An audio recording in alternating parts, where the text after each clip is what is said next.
दोस्तों, हम किसी के भी मन की बातें को जान सकते हैं। जानने के लिए तीन तरीके होता है, लेकिन इन तीनों तरीकों को समझना के लिए हमें गौतम बुद्ध की कहानी की आवश्यकता होगी। बहुत समय पहले की बात है। एक छोटा सा गांव था। उस गांव में दो भाई रहा करते थे।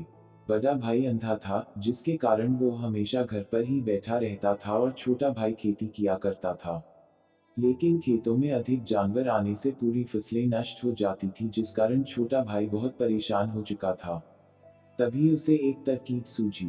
एक दिन उसने सोचा, खेतों में से इन जानवरों को भगाने के लिए क्यों ना मैं अपने बड़े भाई की मदद लूं।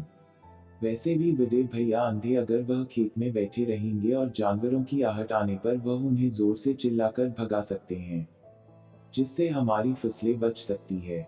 इसलिए उन्हें मैं खेत में बिठा देता हूँ।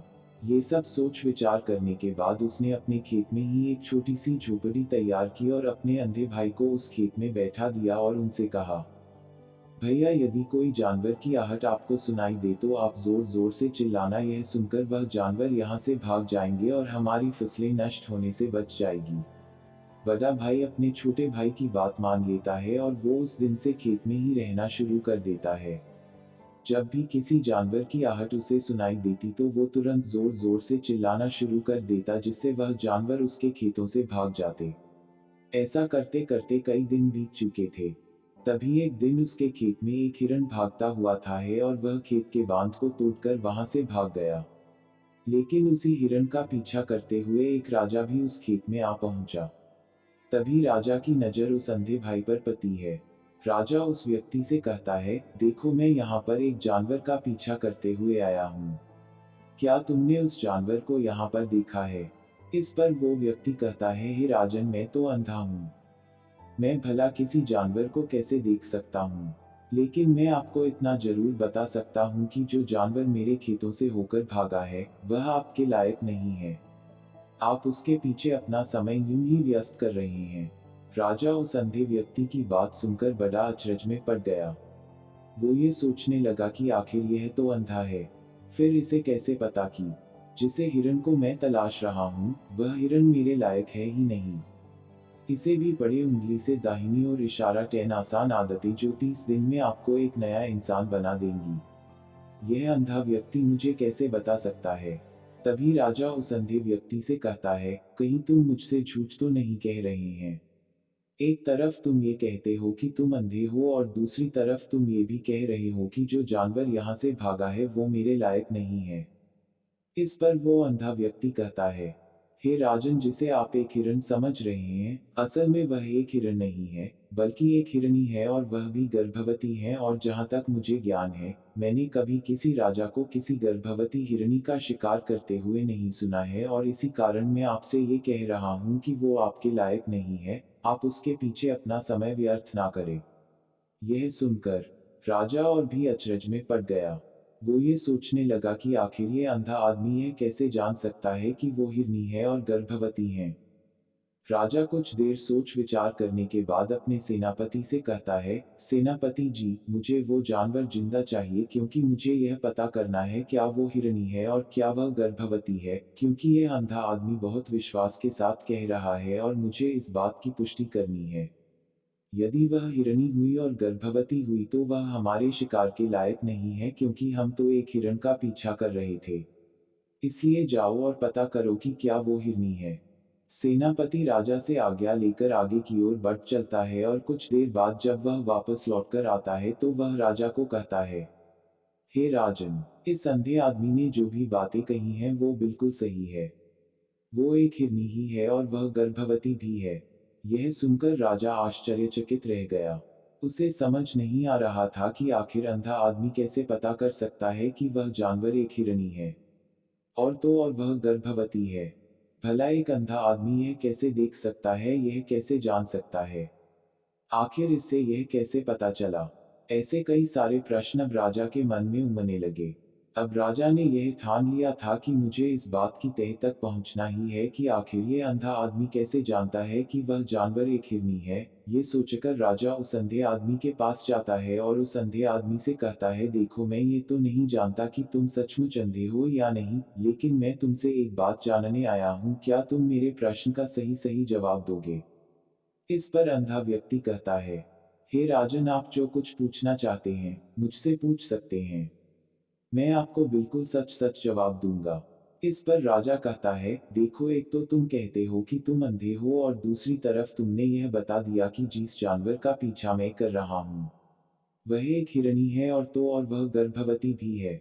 आखिर तुम्हें यह कैसे पता चला? तुम्हारे खेत में और भी तो जानवर आते होंगे और भी तो जानवर यहाँ से गुजरते होंगे। फिर तुमने यह कैसे अंदाजा लगाया? तभी वह अंधा व्यक्ति राजा से कहता है, हे राजन, आप जिस हिरनी का पीछा कर रहे थे वही हिरनी जब मेरे खेत में आई, उसकी रफ्तार और उसके भागने की आहट से मुझे यह एहसास हो चुका था कि यह एक हिरणी है और मेरे खेत की जो बांध है वह बहुत छोटी है। उसकी ऊंचाई ज्यादा नहीं है। यदि कोई हिरन होता तो उस बांध को बड़ी आसानी से लांघ जाता, लेकिन वह हिरनी इस बांध को तोड़कर भागी है और यदि वह इस बांध को छलांग लगाकर पार करने का प्रयास करती तो इससे उसके बच्चे को खतरा होता और इसी बात से मैंने ये पता लगा लिया कि वह गर्भवती है। इस कारण वह ज्यादा ऊंची छलांग लगाकर मेरे खेत की बांध को तोड़ते हुए भाग गए। इस पर राजा के मन में एक और प्रश्न उठा। राजा ने कहा, किंतु तुम्हें कैसे पता चला कि वह एक हिरनी ही है और भी तो कोई जानवर यहाँ पर आ सकते हैं? इस पर वह अंधा व्यक्ति कहता है, हे राजन, मैं पूरा दिन सुबह शाम यहीं पर बैठा रहता हूँ और मेरी सुनने की शक्ति बहुत तेज है। मैं ये बाप जाता हूँ कि कौन सा जानवर मेरे खेत में आया है और उसी के आधार पर मैं जोर जोर से चिल्लाता हूँ ताकि वो मेरे खेत से भाग जाए और मेरे खेत की फसलों को नष्ट ना कर पाए। राजा उस अंधे आदमी का यह जवाब सुनकर पूरी तरह से संतुष्ट हो चुका था। वह मन ही मन यह सोच रहा था कि आदमी भले ही अंधा हो लेकिन यह तो बड़ा ज्ञानी मालूम पड़ता है। इस आदमी से कुछ ना कुछ तो काम निकलवाना ही चाहिए। यह विचार लिए हुए राजा वहां से वापस अपने महल की ओर लौट जाता है। राजमहल पहुंचते ही राजा उस अंधे व्यक्ति से कहता है, आप तो बड़े ज्ञानी व्यक्ति हैं, आपको किसी भी बात का पता बड़ी आसानी से चल जाता है। आज मैंने आपको यहाँ पर इसलिए बुलाया है क्योंकि मैं आपसे ये जानना चाहता हूँ कि मेरी पत्नी पतिव्रता है या नहीं। इस पर वो अंधा व्यक्ति कहता है, हे राजन, यह कैसा प्रश्न हुआ? इस पर राजा कहता है, मैंने आपसे बिल्कुल उचित प्रश्न किया है। मुझे इस प्रश्न का उत्तर दीजिए। इस पर वो अंधा व्यक्ति कहता है, हे राजन, ये सारी बातें जाने दीजिए, आपकी शादी को इतने साल बीत चुके हैं और अब आप ये बात क्यों जानना चाहते हैं? आपके मन में ऐसे प्रश्न क्यों उठ रहे हैं? इस पर राजा जिद करते हुए कहता है, देखिए, आपको मुझे इस प्रश्न का उत्तर तो देना ही होगा। यदि आप मुझे इस प्रश्न का उत्तर नहीं देंगे तो मैं आपको मृत्यु दंड दे दूंगा। राजा के मुख से यह बात सुनकर वह अंधा व्यक्ति कहता है, हे राजन, यदि आप इस प्रश्न का उत्तर चाहते हैं तो उसके लिए आपको मेरा एक काम करना होगा। राजा कहता है, बोलो, मुझे क्या काम करना होगा? इस पर व्यक्ति कहता है, इसके लिए आपकी पत्नी को मेरे साथ कमरे में अकेले छोड़ना होगा। उस अंधे व्यक्ति की यह बात सुनकर राजा पहले तो क्रोधित हो जाता है, लेकिन फिर कुछ सोच विचार करने के बाद वह उस व्यक्ति की बात मान लेता है और अपने सेनापति को आदेश देता है, सेनापति जी, इस व्यक्ति को और मेरी पत्नी को एक कमरे में कुछ देर के लिए अकेला छोड़ दें। सेनापति बिल्कुल वैसा ही करता है। अब राजा की पत्नी और अंधा आदमी एक कमरे में बंद हो चुके होते हैं, तभी वो अंधा आदमी राजा की पत्नी से कहता है, मुझे आपको छूना है। इस बात पर रानी अत्यधिक क्रोधित हो जाती है और उस अंधे आदमी को वो पका पका कर पीटने लगती है। कभी हाथों से तो कभी लातों से तो कभी पटक पटक कर। इस तरह से उन्होंने उस अंधे आदमी की खूब पिटाई की। उसके बाद किसी तरह से वह अंधा आदमी अपनी जान बचाकर वहां से भाग निकलता है और वह राजा के पास पहुंचता है और वह राजा से कहता है, हे राजन, आपकी पत्नी पतिव्रता नहीं है। यह बात सुनकर राजा अत्यधिक क्रोधित हो उठता है और राजा अपनी तलवार निकालकर सीधा अपनी पत्नी की ओर जाता है और क्रोधित होकर वह अपनी रानी से कहता है, रानी जी, आज मैं जो भी सवाल आपसे करने वाला हो उसका मुझे सच सच जवाब दीजिएगा और यदि आपने एक शब्द भी झूठ कहा तो मैं आपका अभी के अभी सर धड़ से अलग कर दूंगा, तभी आगे बढ़ें। राजा कहता है, मुझे बताइए, क्या आप पतिव्रता है या नहीं? इस पर रानी कहती है, हे राजन, आप भले ही मुझे जान से मरवा दीजिए, लेकिन मैं पतिव्रता नहीं हूँ। राजा यह बात सुनकर बहुत खुश हुआ क्योंकि उस अंधे आदमी ने जो भी कहा था वह बिल्कुल सच था। यह बात सुनकर तुरंत ही राजा उस आदमी के पास पहुंचता है और आकर उस अंधे आदमी से कहता है, तुम्हें कैसे पता चला कि मेरी पत्नी पतिव्रता नहीं है? इस पर वह अंधा आदमी कहता है, हे राजन, बड़ी सीधी सी बात है। मैंने तो आपकी पत्नी से बस इतना ही कहा था कि मुझे आपको छूना है, और इस बात पर वह इतना क्रोधित हो उठी कि उन्होंने गुस्से में आकर मुझे लात घूंसों से पीटना शुरू कर दिया। और भला कोई औरत किसी और मर्द को कैसे छू सकती है? लेकिन उन्होंने ना आप देखा न ताव, बस लात घूंसे मुझ पर बरसाने शुरू कर दिए। वह भी तो एक छूना ही हुआ, और एक पतिव्रता नारी कभी भी पराये मर्द को नहीं छूती। जब मैंने उसे छूने के लिए कहा था तो वह उस वक्त मुझे मना कर सकती थी, लेकिन उन्होंने तो मुझे पीटना शुरू कर दिया, और देखते ही देखते उन्होंने मेरे पूरे शरीर को छू लिया। अब आप ही बताइए, ऐसी स्त्री भला पतिव्रता कैसे हो सकती है? इस पर राजा कहता है, तुम तो बड़े ज्ञानी मालूम पड़ते हो। अच्छा ठीक है, चलो तुम मेरे एक प्रश्न का और जवाब दो। यदि तुमने मुझे इस प्रश्न का सही सही जवाब दे दिया तो मैं तुम्हें यहाँ से जाने दूंगा। आगे राजा उस अंधे आदमी से कहता है कि तुम मुझे यह बताओ, क्या मैं सच में अपने पिताजी का ही बेटा हूँ या फिर किसी और का? इस पर वह अंधा भी कहता है, हे राजन, इस बात से आपका क्या लेना देना? आप किसी की भी औलाद हो, आखिर आप है तो इस राज्य के राजा, इसलिए इस प्रश्न को जाने दीजिए। लेकिन राजा कहता है, नहीं नहीं, मुझे इस प्रश्न का सही सही जवाब चाहिए, अन्यथा यह प्रश्न मुझे हमेशा परेशान करता रहेगा। इसलिए मैं इसका सही सही जवाब जानना चाहता। यदि तुम इसका सही सही जवाब दे देते हो तो तुम यहाँ से जा सकते हो, मैं तुम्हें नहीं रोकूंगा। इस पर वह अंधा आदमी कहता है, हे राजन, इसके लिए तो मुझे आपके माँ के पास भी जाने की कोई आवश्यकता नहीं है। मैं आपको अभी अभी यह बता सकता हूँ कि आप किसकी औलाद हैं, लेकिन उससे पहले मैं चाहता हूँ कि आप मुझसे एक वादा करें कि आप मुझ पर क्रोध नहीं करेंगे। राजन ने कहा, मैं तुमसे वादा करता हूँ, मैं तुम पर क्रोध नहीं करूंगा। इसके बाद वह अंधा आदमी राजा से कहता है, हे राजन, आप है तो अपने ही पिता के पुत्र, लेकिन आप पर एक कंजूस सेठ की छाया पड़ी हुई है। यह सुन राजा बहुत क्रोधित हो उठा, और वह तुरंत तलवार निकालकर अपनी माँ के पास जा पहुंचा।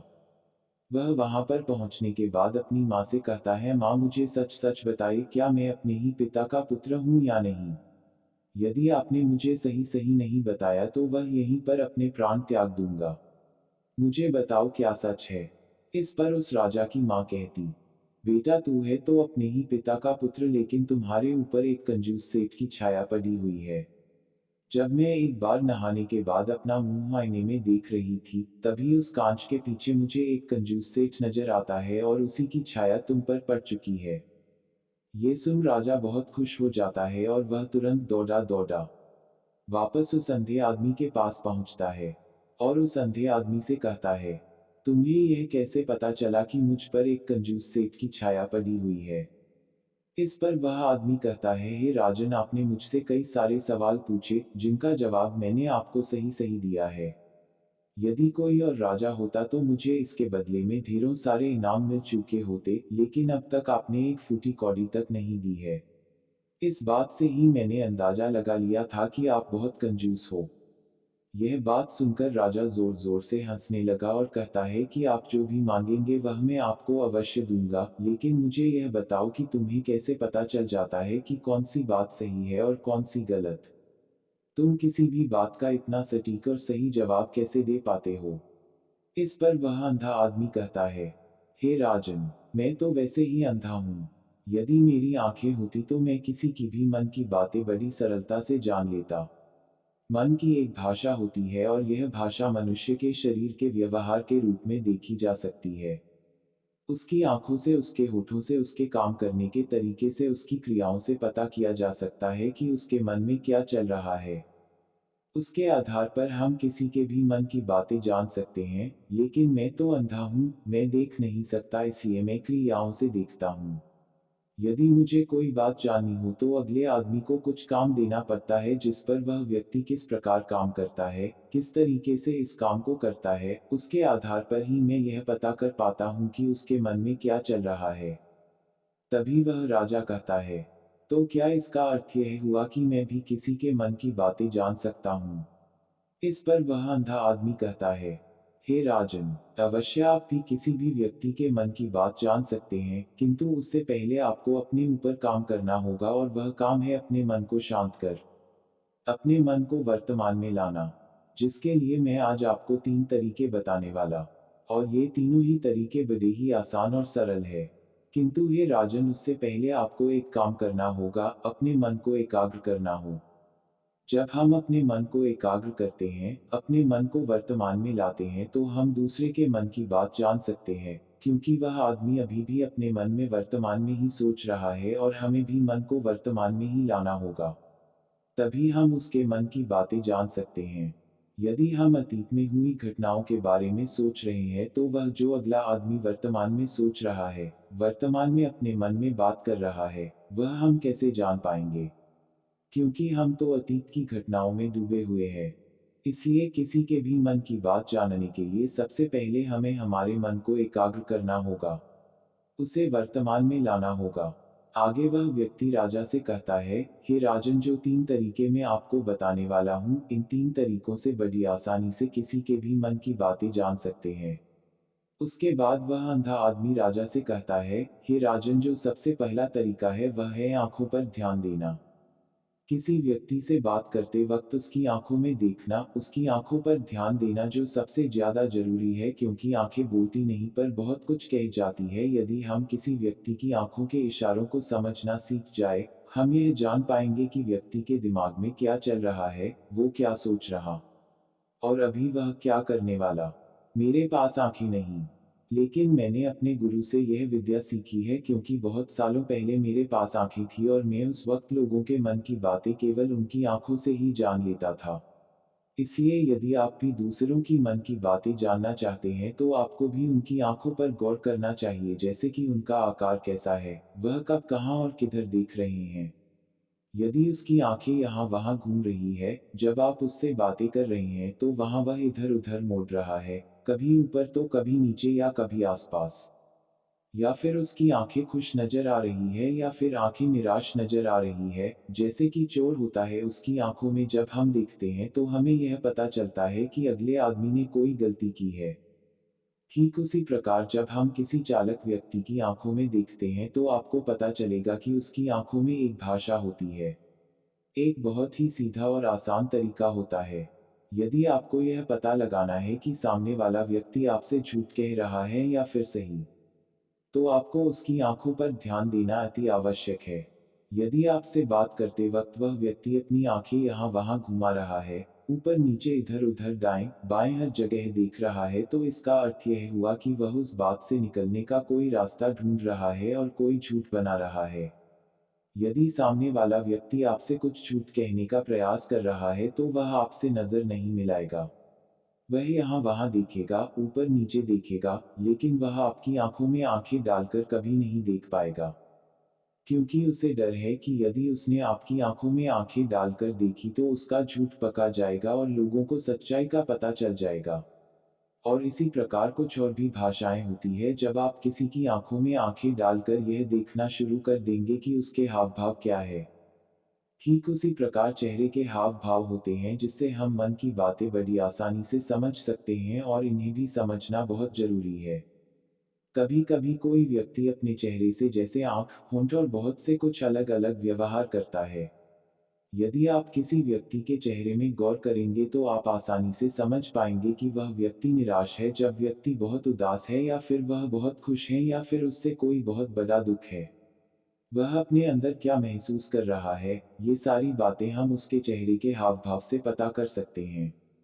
फिर चाहे इंसान जुबान से कुछ बोले या ना बोले, लेकिन आप उसके चेहरे से सब कुछ पता कर सकते हैं। आगे व्यक्ति राजा से तीसरा तरीका बताते हुए कहता है, हे राजन, इसी प्रकार तीसरी भाषा भी है, अर्थात तीसरा तरीका भी है, और वह है हाथों के इशारे और शरीर का व्यवहार। मन की बात समझने के लिए हमें हाथ के इशारे और शरीर के व्यवहार को समझना बहुत आवश्यक है। कोई व्यक्ति जब बात करता है, तो आपने देखा होगा कि वो अपने हाथों को हिलाता रहता है, अपने हाथों से इशारा करता रहता है। बातों के साथ साथ अपना शरीर का जो व्यवहार है, अर्थात बॉडी लैंग्वेज, उसका भी पूरा उपयोग करता है, जिससे हमें यह पता चल पाता है कि वह व्यक्ति हमारी बातों पर कितना ध्यान दे रहा है और उसके मन में क्या चल रहा है। शरीर के व्यवहार को देखने के लिए उसके हाथ मटकाने, शरीर मटकाने और चेहरे पर बार बार हाथ लाल हाथों का एक दूसरे से मसलना, ऐसी बहुत सी क्रियाएं होती है। उस पर हमें ध्यान देना अति आवश्यक। मन की बात को समझने के लिए हमें शरीर के व्यवहार को भी समझना पड़ता है।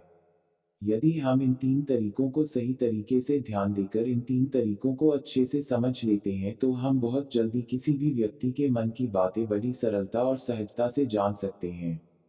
इसलिए यदि आपको किसी के मन की बातें जानी है तो आपको उसकी आंखों पर, उसके चेहरे पर, उसके शरीर के हाव भाव को और उसके हाथों को ध्यानपूर्वक देखना और समझना होगा, जिससे आप यह समझ पाएंगे ये आखिरकार उसके मन में क्या चल रहा है और वह क्या सोच रहा है।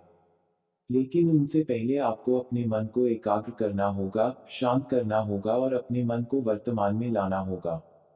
तभी आप उस व्यक्ति की इन सभी क्रियाओं पर ध्यान दे पाएंगे, उन्हें समझ पाएंगे। अन्यथा आप यदि अतीत की घटनाओं में व्यस्त हैं, भविष्य की योजनाओं में व्यस्त हैं, तो आप उस व्यक्ति के हाव भाव पर कभी ध्यान ही नहीं पाएंगे और ना ही आप कभी यह समझ पाएंगे कि आखिर उस व्यक्ति के मन में क्या चल रहा है, वह क्या सोच रहा है। आपने देखा होगा कि ऐसे कई बड़े संत महात्मा हैं जो बड़ी ही शांति से आपको देखते हैं और आपको देखकर ही यह बता देते हैं कि आपके मन में क्या चल रहा है, आप उनसे क्या जानने आए हैं, और इसका सबसे बड़ा प्रमुख कारण यही है कि वह आपको पढ़ सकते हैं, आपको समझ सकते हैं, आपकी मन की बातें जान सकते हैं, क्योंकि उनका मन एकाग्र है, शांत है और यही कारण है कि वह आपके मन की बातें बड़ी सरलता से समझ जाते हैं।